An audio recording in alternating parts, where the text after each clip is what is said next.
Corona என்ற தொற்றால் பாதிக்கப்பட்டு 2-3 நாட்களாக காவேரி மருத்துவமனையில அனுமதிக்கப்பட்ட நான் இன்று காலையிலேதான் இல்லம் திரும்பினேன்.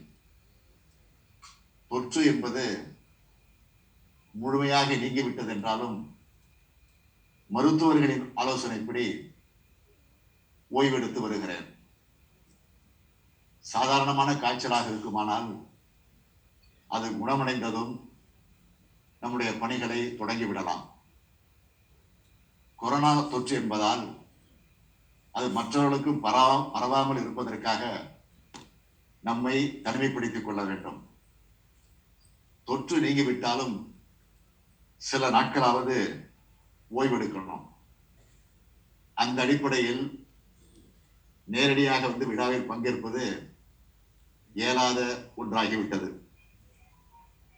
மற்ற நிகழ்ச்சிகளை ஒத்தி வைப்பது, தள்ளி வைப்பது போல தமிழ்நாடு திருநாளை தள்ளி வைக்க இயலாது என்பதால் காணொலி மூலமாவது பேசி விடுவது என்று நான் முடிவெடுத்தேன்.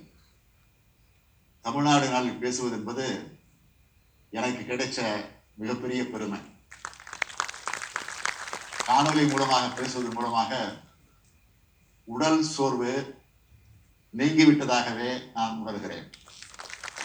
தமிழ்நாடு வாழ்க, தமிழ்நாடு வாழ்க, தமிழ்நாடு வாழ்க என்று பேரறிஞர் பெருந்தகை அறிஞர் அண்ணா அவர்கள் 1967ஆம் ஆண்டு ஜூலை 18ஆம் நாள் தமிழ்நாடு சட்டமன்றத்தில் முழங்கிய முழக்கத்தை மீண்டும் ஒரு முறை முழங்குவதன் மூலமாக என் உள்ளத்தில் மலர்ச்சி ஏற்படுகிறது.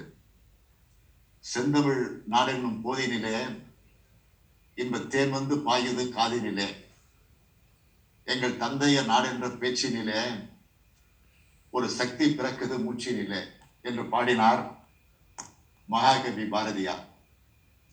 அத்தகைய உணர்ச்சியை நாம் இன்று பெறுகிறோம். இத்தகைய உணர்ச்சியை ஊட்டும் தமிழ்நாடு என்ற பெயர் சூட்டிய சாதனையானது